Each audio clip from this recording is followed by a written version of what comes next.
इससे पहले 15वें सूत्र की अवतरणिका भूमिका जो महर्षि व्यास जी ने लिखी है, वो ये है कि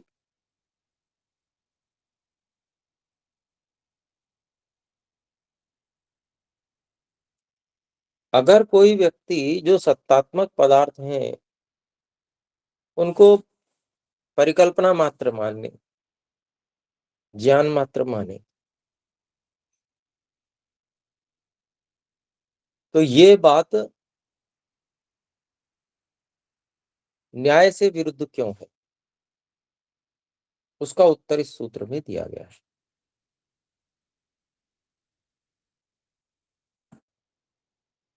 क्योंकि पीछे बात आई थी कि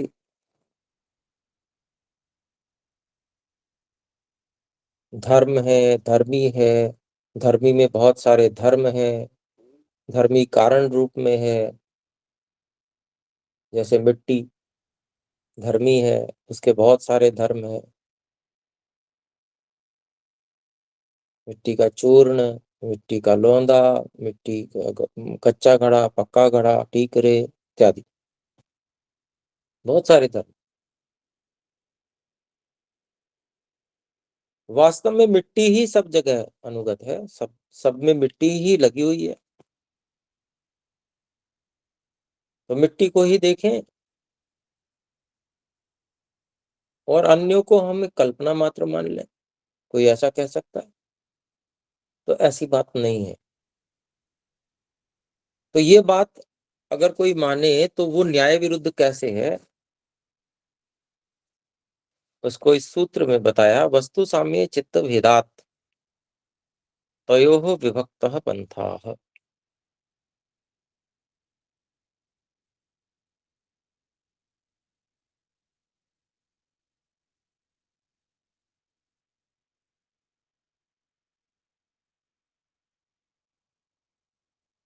वस्तु साम्य, वस्तु एक ही होने पर,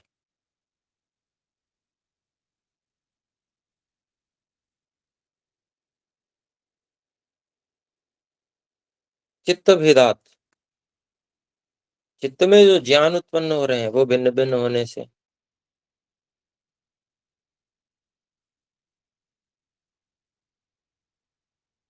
उन वस्तुओं और ज्ञान का भिन्न भिन्न अस्तित्व है। तयोः, उन दोनों, अर्थात वस्तु और ज्ञान दो की चर्चा चल रही थी, उन दोनों का विभक्तः पंथाः, भिन्न भिन्न अस्तित्व है, अलग अलग अस्तित्व है।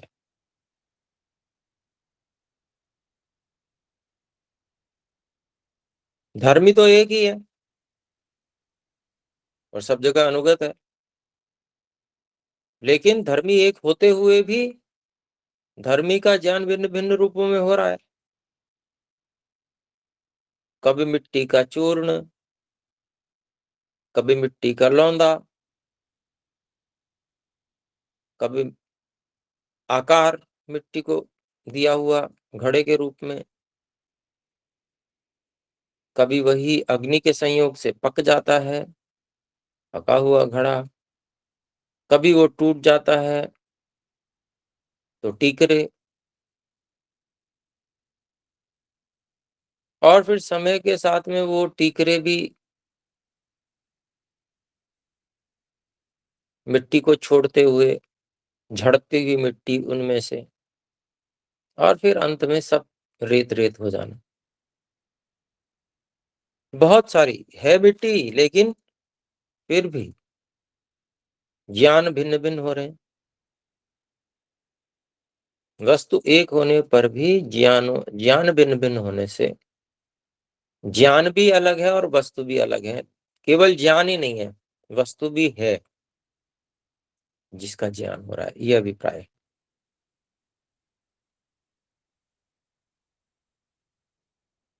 अगर रूप बदल रही है वो वस्तु, तो बदला हुआ रूप का, बदले हुए रूप का भी अस्तित्व है, ये अभिप्राय है। तो इसका भाष्य देखते हैं, महर्षि व्यास जी क्या कहते हैं।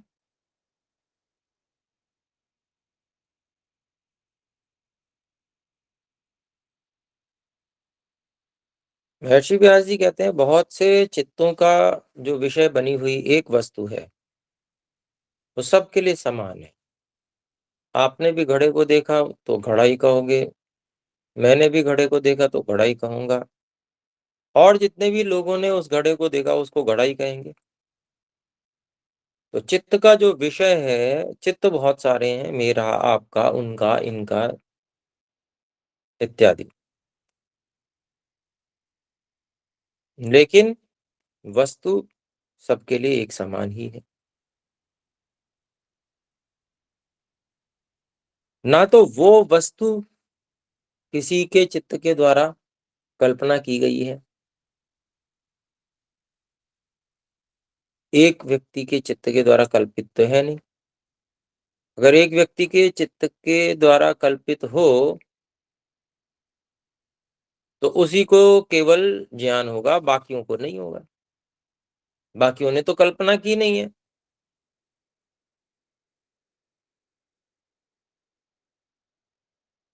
एक ने की थी, उसी को ज्ञान होना चाहिए, लेकिन होता सबको है और एक समान होता है। बल्कि वो एक समान होने का कारण वह वस्तु ही है जो वास्तव में सामने उपस्थित है, कल्पना मात्र नहीं है।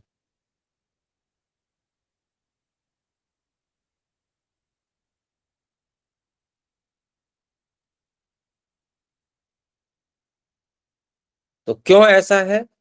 क्यों सबको एक समान ज्ञान हो रहा है? क्योंकि वस्तु एक ही है और चित्त अलग अलग है। ज्ञान करने वाले चित्त अलग अलग है, लेकिन वस्तु एक ही है। तो वस्तु एक ही है तो उसका ज्ञान भी सभी चित्तों को समान रूप से होगा।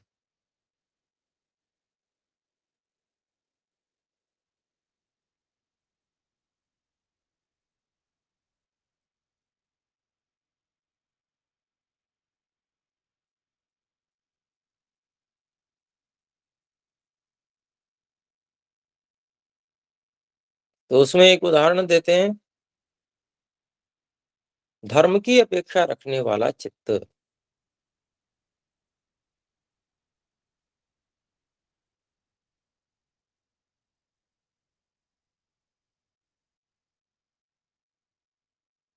एक ही वस्तु होने पर, वस्तु साम्य होने पर भी धर्म की अपेक्षा से उसमें सुख का ज्ञान करता है, और अधर्म और अविद्या की अपेक्षा रखता हुआ वही चित्त या दूसरा चित्त उसी वस्तु में, एक ही वस्तु है, उसमें दुख का ज्ञान भी करता है। वस्तु वही है, वस्तु में कोई अंतर नहीं। ऐसे ही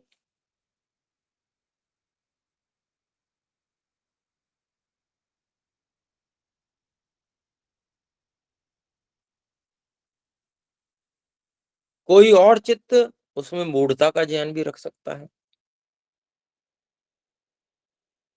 और जो तत्व ज्ञान से युक्त है, सम्यक दर्शन से युक्त है,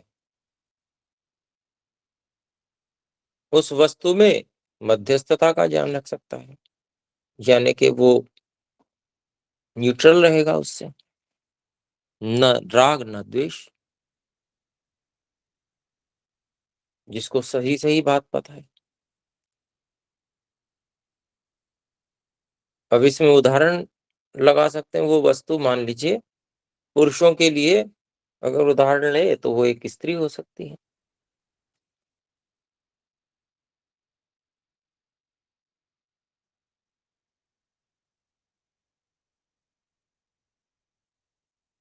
तो जो उस स्त्री को धर्म पूर्वक जो विवाह कर लेके आया है, पति है, तो वो उसको देखकर प्रसन्न है, सुखी है।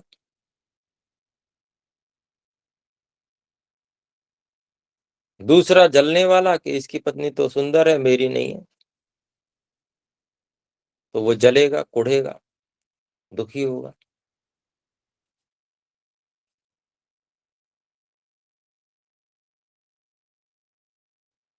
ऐसे ही जिसको अविद्या है, अविद्या ने घेर रखा है, कोई संबंध भी नहीं है उसका किसी से, लेकिन वो दीवानापन उसके दिमाग पे चढ़ जाएगा, वो मूड हो जाएगा बिल्कुल।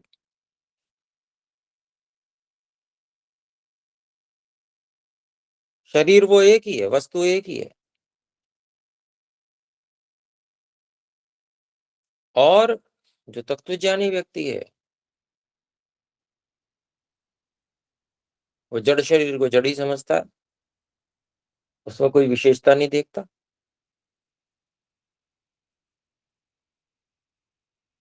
उससे अप्रभावित रहता है, मध्यस्थ रहता है, न राग है, न द्वेष है, कुछ भी नहीं। भाई सामने दीवार खड़ी है, दीवार को देख के क्या होता है? कुछ नहीं। मध्यस्थ ज्ञान है, वो पता है ये दीवार है सबको।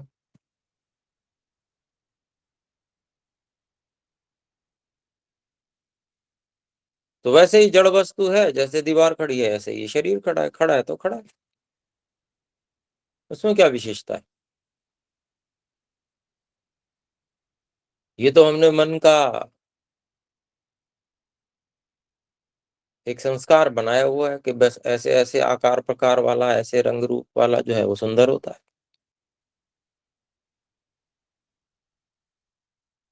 और उसके प्रति मोहित होता रहता है व्यक्ति। तो ये जो उदाहरण है उसका, उस विषय का, वस्तु एक है पर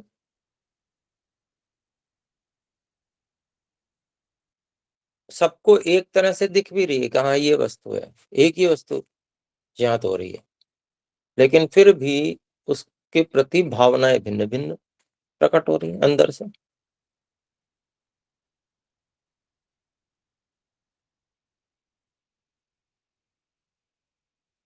उसमें जो कारण है वो धर्म है, अधर्म है, अविद्या है, तत्वज्ञान है, इत्यादि।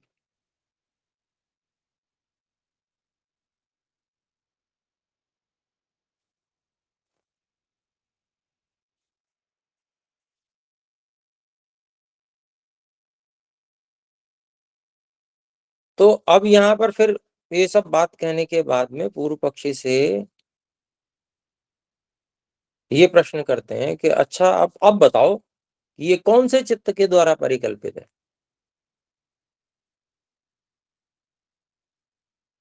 इसका मतलब एक चित्त के द्वारा वो परिकल्पित नहीं है, वो तो सब चित्त उसको ऐसा ही देख रहे हैं, ऐसे ही उसका ज्ञान हो रहा है, एक समान ज्ञान हो रहा है। परिकल्पना हो तो एक ही को होगी।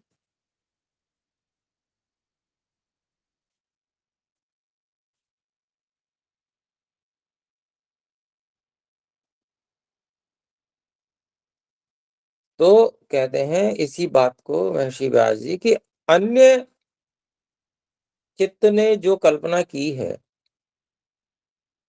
जिस वस्तु की कल्पना की है,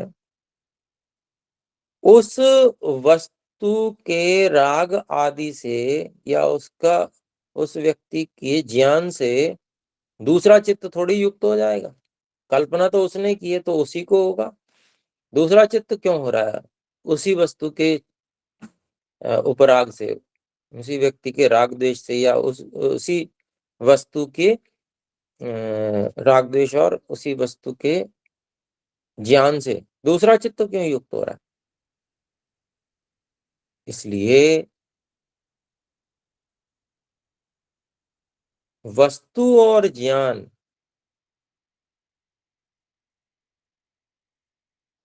ग्राह्य और ग्रहण, ये दोनों अलग अलग हैं।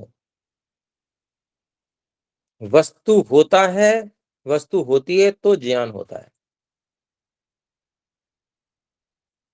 खाली परिकल्पना हो तो फिर जिसकी परिकल्पना केवल उसको ज्ञान होगा, क्योंकि कल्पना मात्र है वो, वस्तु तो है नहीं। लेकिन वस्तु है तो सब चित्तों को एक समान ज्ञान होगा, ये अभिप्राय। इसलिए ज्ञान और वस्तु, ये दोनों, इन दोनों का पृथक पृथक अपना अस्तित्व है। वस्तु के होने से उसका ज्ञान भी उत्पन्न होता है। तो वस्तु अलग है और ज्ञान अलग है, खाली केवल ज्ञान का ही सहारा लिया तो एक चित्त ने लिया उस ज्ञान का सहारा और उसका उसने कल्पना कर ली, वस्तु नहीं है, तो बाकी चित्तों को नहीं ज्ञान होगा उसका। तो दोनों अलग अलग अस्तित्व रखते हैं, ज्ञान भी और वस्तु भी। तो इन दोनों में मेल जोल,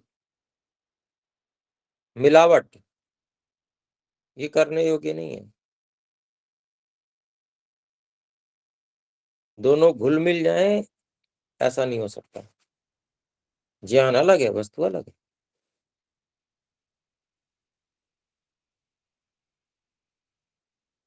और सांख्य दर्शन का, सांख्य के विचार का यहाँ पर महर्षि व्यास जी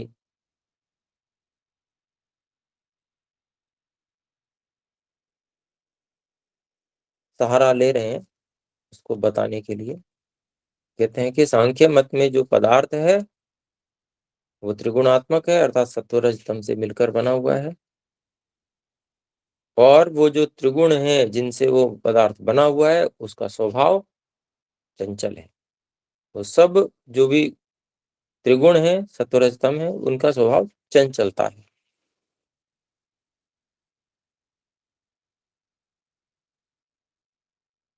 इसलिए उसके जो धर्म है, विभिन्न प्रकार की स्थितियां आती हैं, उसमें परिवर्तन होते हैं वस्तु में, क्योंकि चंचलता है इसलिए।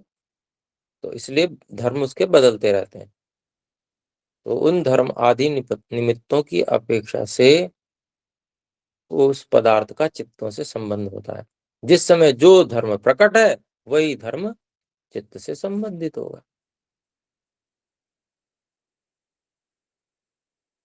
तो उन धर्म विशेष जो इस समय वर्तमान होता है उसके अनुरूप जो ज्ञान उत्पन्न होता है,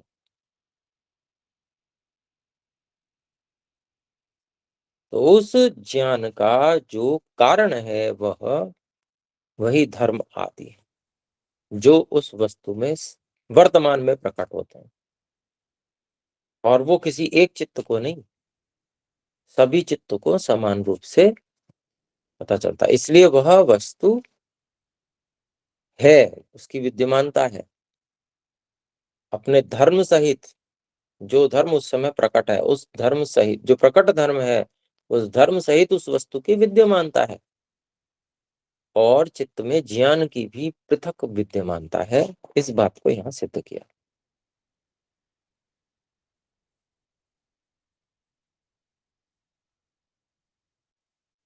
तो केवल ज्ञान को मानना, वस्तु की सत्ता को अस्वीकार करना, ये बिल्कुल भी न्याय से विरुद्ध है। ऐसा नहीं हो सकता है।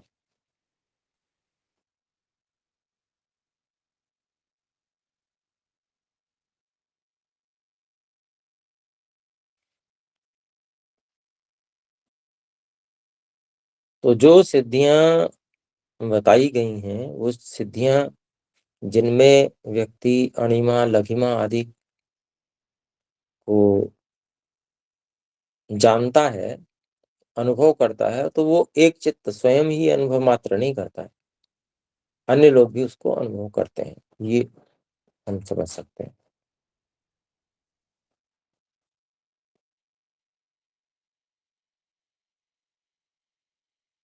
15वें सूत्र के बाद में 16वें सूत्र पे चलते हैं।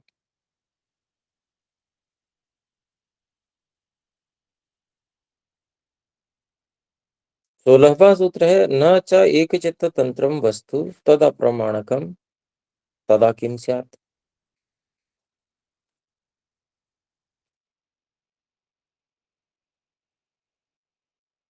जब ये पीछे बात आई कि भाई एक ही चित्त ने कल्पना नहीं की है उस वस्तु की, वो वस्तु है और सब चित्तों को समान रूप से ज्ञान दिख रहा है, उसका समझ में आ रहा है। तो इसी बात को यहाँ पर लेकर कहा जा रहा है, जो वस्तु है वो एक ज्ञान के अधीन नहीं है। एक चित्त तंत्रम नास्ति वस्तु, न च एकचित्त तंत्रम वस्तु। वस्तु जो है एक चित्त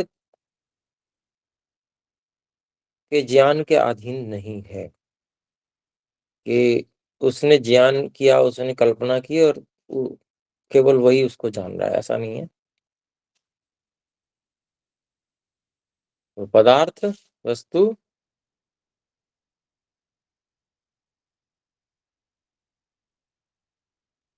यदि अप्रमाणकम, अगर उसको प्रमाण से न जाना जाए तो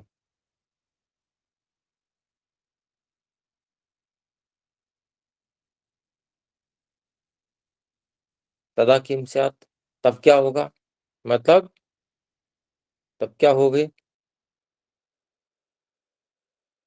तो यही होगे कि ये कल्पना मात्र है, पदार्थ तो वहां है ही नहीं, पदार्थ तो रहेगा ही नहीं। अप्रमाणकम अर्थात वहां प्रमाण से वस्तु को नहीं जाना जा रहा है, वो वहां पर है वस्तु, ऐसा प्रमाणित नहीं है। जब प्रमाणित नहीं है तो वस्तु नहीं है, तो इसका मतलब वहां केवल कल्पना मात्र है चित्र चित्त की। जो पीछे बात कही थी उसी को व्यतिरेक से कह दिया, अन्वय व्यतिरेक, दो प्रकार से बात कही जाती है। तुम वहां जाओगे तो मैं भी जाऊंगा, अब इसको ऐसे भी कहा जा सकता है, तुम वहां नहीं जाओगे तो मैं भी नहीं जाऊंगा।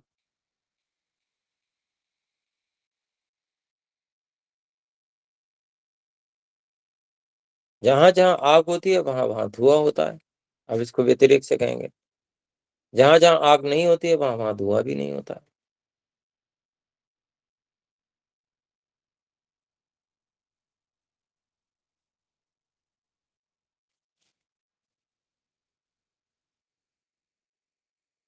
या इससे उल्टा कह दें, जहां जहां धुआं होता है वहां वहां आग होती है, ये ज्यादा सही है।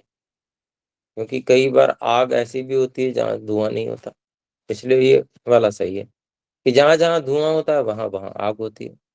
अब जहां जहां धुआं नहीं होता है वहां वहां आग भी नहीं होती है, ये गड़बड़ हो जाएगी बात। कुल मिला के हम अन्वय और व्यतिरेक को समझ रहे थे कि अन्वय और व्यतिरेक क्या होता है, यानी कि किसी बात को एक प्रकार से कहना फिर उसके निषेधात्मक रूप से कह देना। पहला वाला जो उदाहरण था, तुम जाओगे तो मैं भी जाऊंगा, तुम नहीं जाओगे तो मैं भी नहीं जाऊंगा।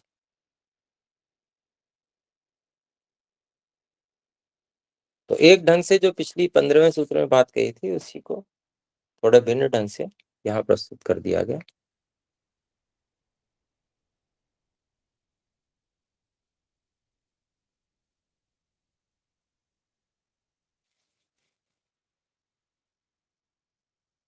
किसी भी वस्तु के अस्तित्व का ज्ञान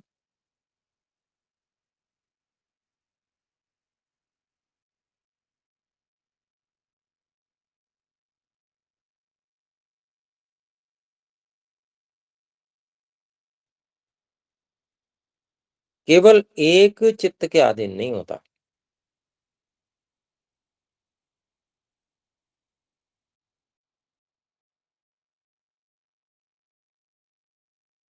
बहुत से चित्तों के अधीन होता है। सबको एक जैसा दिख रहा है तभी वो प्रमाण होगी, ये अभिप्राय है। आपने भी कह दिया कि ये वस्तु यहाँ है, मैंने भी कह दिया हाँ ये बिल्कुल यही है, तो बहुत सारे प्रमाणों से सिद्ध हो गई वो बात। एक व्यक्ति की बात है केवल, तो फिर वहां पर ये होगा कि अरे इसको तो भ्रांति भी हो सकती है।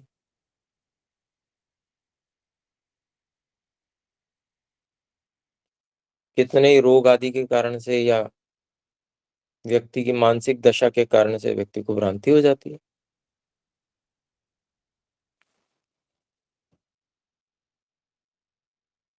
तो फिर ऐसी स्थिति में वस्तु अप्रमाणित हो जाएगी कि वस्तु तो है ही नहीं वास्तव में।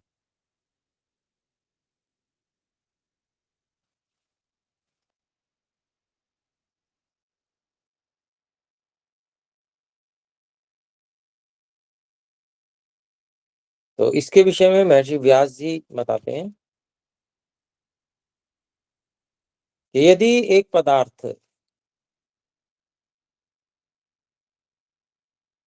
केवल एक ही चित्त के अधीन मान लिया जाए, उसका ज्ञान एक चित्त के अधीन मान लिया जाए,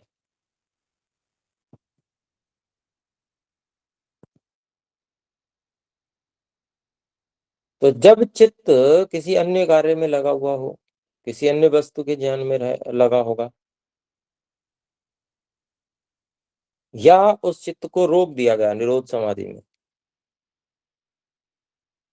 तो उस वस्तु का स्वरूप गृहीत ही नहीं हो पाएगा उस चित्त से। तो क्या वस्तु खत्म? वस्तु है ही नहीं वहां पर।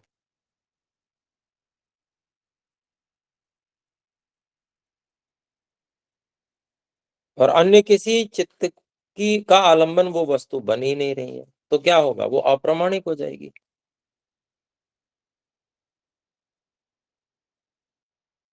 और जो किसी अन्य सभी किसी के द्वारा उस चित्त के अलावा जितने भी बाकी और चित्त हैं उनके द्वारा वो वस्तु अज्ञात स्वरूप वाली है, उसको नहीं, किसी को नहीं दिख रही वो वस्तु, तो अप्रमाणित हो ही गई।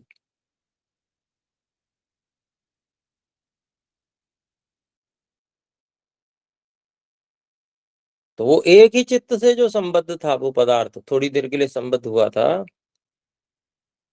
तो वो कहाँ से आ जाएगा दोबारा से? वही चित्त उसी पदार्थ को फिर से देखना चाहेगा, वहीं पर तो देख पाएगा क्या? नहीं आ पाएगा।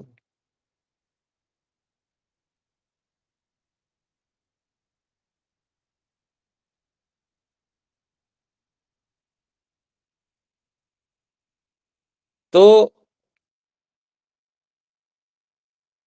एक व्यक्ति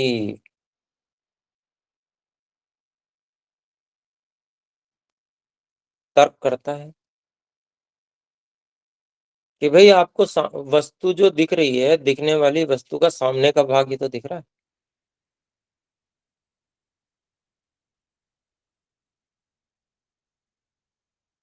पीछे का भाग तो आपको दिख नहीं रहा, तो पीछे का भाग आपके लिए नहीं होना चाहिए। और जो दूसरी तरफ खड़े होकर देख रहे हैं, उनको पीछे का भाग दिख रहा है, आपकी तरफ वाला भाग नहीं दिख रहा, तो उनके लिए ये वाला भाग नहीं होना चाहिए। पूरी बाल की खाल निकाली हुई है यहाँ।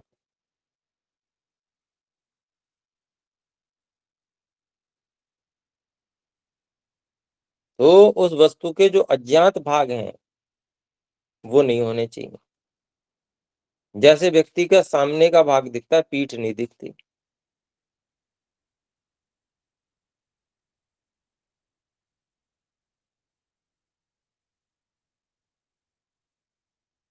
तो वो होनी ही नहीं चाहिए।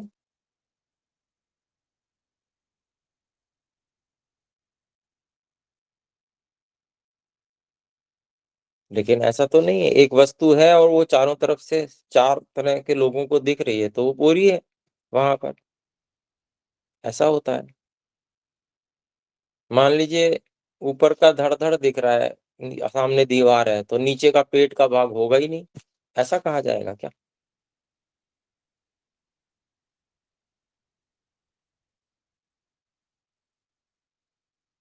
तो ऐसा भी नहीं कहा जा सकता।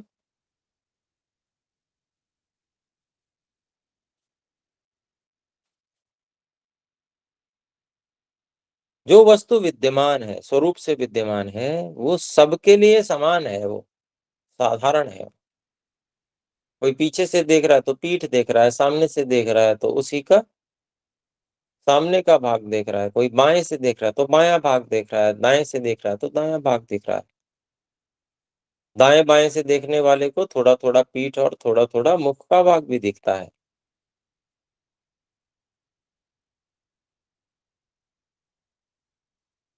तो वही एक वस्तु वह है जिसको सब ओर से खड़े होकर लोग देख रहे हैं,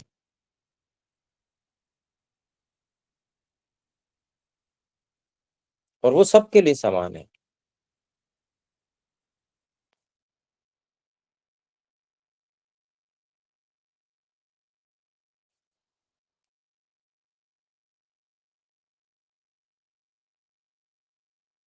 और इस प्रकार से जो चित्त हैं वो प्रत्येक पुरुष के लिए अलग अलग हैं। सबके चित्त एक साथ एक समान नहीं है, इसीलिए सबके ज्ञान अलग अलग हैं। एक चित्त में होने वाला ज्ञान दूसरे चित्त को ज्ञात नहीं होता है। अगर एक ही सबका चित्त हो तो एक जो जान रहा है वही सबको ही जानेंगे। एक कल्पना कर रहा है, सबको भी वही कल्पना हो जाएगी, तो सब लोग भ्रांत हो जाएंगे कि नहीं, वस्तु तो यहाँ पर है। एक को भ्रांति हुई तो सबको भ्रांति हो जाएगी लाइन से। एक ने ठूंठ देखा, ठूंठ देख के उसको भ्रांति हुई कि यहाँ तो कोई जो है डाकू खड़ा हुआ है, तो केवल उसी को नहीं होगी, उस सारे के सारे जितने भी होंगे ना, उन्होंने उसको देखा या नहीं देखा, उन सबको उस चित्त में वही ज्ञान होगा कि यहाँ कोई डाकू खड़ा हुआ है, जबकि ऐसा तो होता नहीं। तो चित्त जो है स्वतंत्र है, बिल्कुल अलग अलग सबको मिले हुए हैं।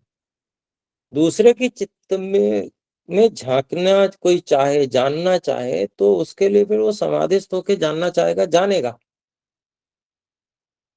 उसके लिए साधनों को समझना पड़ेगा, उन साधनों का प्रयोग करना पड़ेगा, तब दूसरे के चित्त में झांक पाएगा। वो जान सकता है, वो एक अलग विषय है, लेकिन हर समय नहीं जानता ना। अगर एक ही चित्त हो तो हर समय हर बात प्रतिक्षण जो भी एक व्यक्ति विचार कर रहा है वो सबको पता चलेगा, दूसरा जो विचार कर रहा है वो इसको पता चलेगा।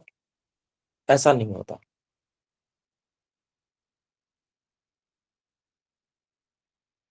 तो सभी प्राणियों को स्वतंत्र रूप से चित्त अलग अलग मिला हुआ है, और उन चित्तों में जो वस्तुतः वास्तव में एक द्रव्य पदार्थ, कुछ वस्तु पड़ी हुई है, रखी हुई है या खड़ी हुई है,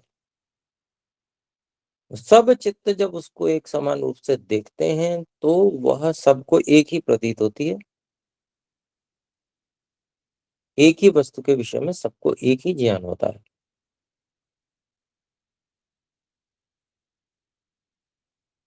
तो वस्तु का भी अस्तित्व पूरी तरह से अलग है, चित्तों का भी, सभी चित्तों का भी अस्तित्व अलग है, और चित्तों में होने वाले ज्ञान का भी अस्तित्व बिल्कुल स्वयं में भिन्न है।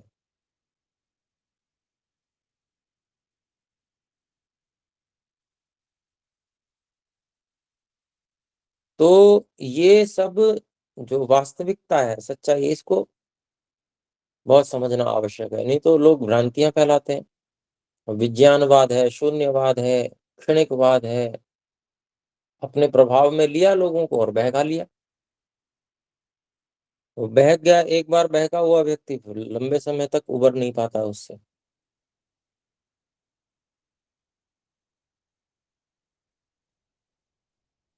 इसलिए तथ्य को, सत्य को, वास्तविकता को समझ कर चलना चाहिए, स्वीकार करना चाहिए।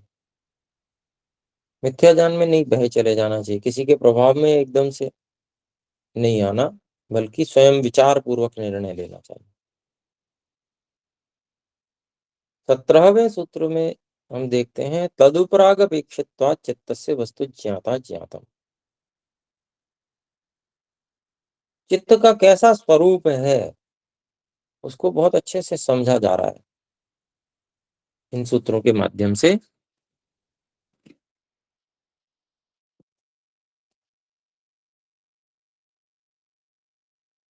तद, उस वस्तु की चर्चा चल रही थी जो वस्तु विद्यमान थी, जिसको सब चित्त एक साथ देख रहे हैं और एक ही ज्ञान हो रहा है, उस वस्तु की बात है, उसको तद से करना है। तो उस वस्तु, उस बाहरी वस्तु के उपराग, अर्थात उससे संबंध से, संबंध की अपेक्षा करने वाला, अपेक्षित, अपेक्षित्वात्, तो उस बाह्य वस्तु के संबंध की अपेक्षा करने वाला होने से चित्तस्य, चित्त के, अर्थात चित्त जो है उस बाह्य वस्तु के संबंध की अपेक्षा रखने वाला होने के कारण से उस चित्त को बाहरी पदार्थ का, बाहरी वस्तु का, वस्तु का ज्ञान और अज्ञान होता है। मतलब वो चित्त उस वस्तु का ज्ञाता और अज्ञाता होता है। ज्ञाता मतलब जानने वाला, अज्ञाता मतलब ना जानने वाला। तो बाह्य बाह्य जो वस्तु है उसका संबंध अपेक्षित है। बाह्य वस्तु का संबंध अपेक्षित है। बाह्य वस्तु से संबंध होता है चित्त का तो वह उसका ज्ञाता होता है। बाह्य वस्तु से संबंध नहीं होता है तो चित्त उसका ज्ञाता भी नहीं होता है, अज्ञाता होता है। तो इस बात को यहाँ पर कहा तद उपराग अपेक्षित्वात्। तद उपराग अपेक्षित्वात् चित्तस्य वस्तु ज्ञात ज्ञाता अज्ञातम। ज्ञात और अज्ञातम ऐसे कह सकते हैं, ज्ञात अज्ञातम। चित्त को वो वस्तु ज्ञात होती है तब जब उस वस्तु से चित्त का संबंध होता है। चित्त को वह वस्तु अज्ञात होती है तब जब उस वस्तु से चित्त का संबंध नहीं होता है। इसको सरल शब्दों में ऐसे कहते हैं।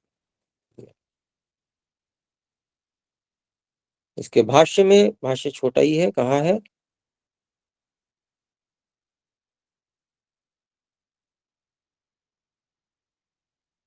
अयस्कांत मणि, कहा चुंबक को कहते हैं जो लोहे को अपनी ओर आकर्षित करती है। जो चुंबक होती है उसको संस्कृत में अयस्कांत मणि कहते हैं। अयस लोहे को कहते हैं, तो अयस्कांत मणि चुंबक को कहते हैं। अयह लोहा। तो ये जो चित्त है वो चुंबक के समान है।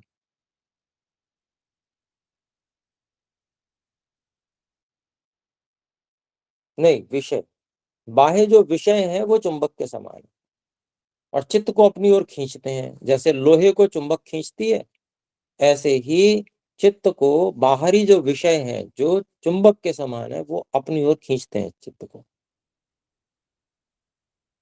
संबंध बनाने के लिए। और चित्त फिर उनसे संबंध बना लेता है और उनसे रंग जाता है, उन वस्तुओं से। और इस कारण से जब चित्त विषय से संबंधित हो जाता है, विषय से रंग जाता है, तो वो चित्त उस विषय के को जान रहा होता है, उसका ज्ञाता होता है। वो विषय, वो वस्तु उसके लिए ज्ञात हो जाती है।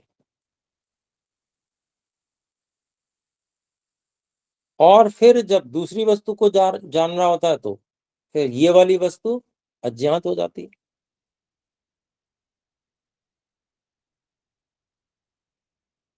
तो क्योंकि कभी वो वस्तु को जानता है, कभी उसकी वस्तु को नहीं जानता, इसलिए ज्ञात और अज्ञात स्वरूप वाला होने से चित्त जो है वो परिणामी है। परिणामी का मतलब उसमें परिवर्तन होता रहता है, परिणाम होता रहता है, बदलता रहता है चित्त।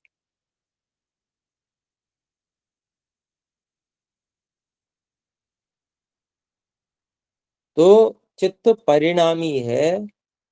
चित्त में परिणाम अलग अलग बदलते रहते हैं। ये बात इस बात को भी सिद्ध करती है कि वो त्रिगुणात्मक है।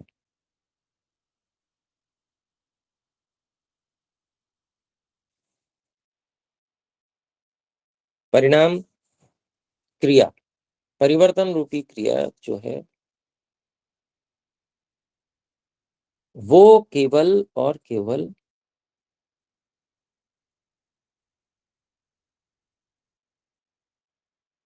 संघात पदार्थों में ही होती है।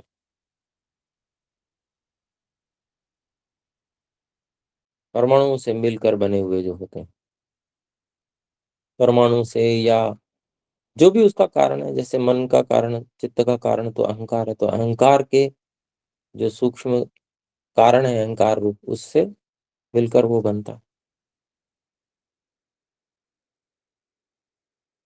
चित्त परिणामी है, ये यहाँ पर बताया गया।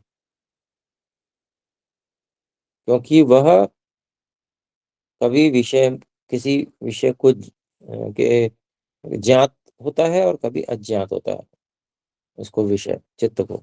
ये परिणामी होना है। तो इसके बाद में पुरुष को अपरिणामी बताया है 18वें सूत्र में। तो वो हम अगली कक्षा में करेंगे। आइए एक बार ओम की ध्वनि करें। ओ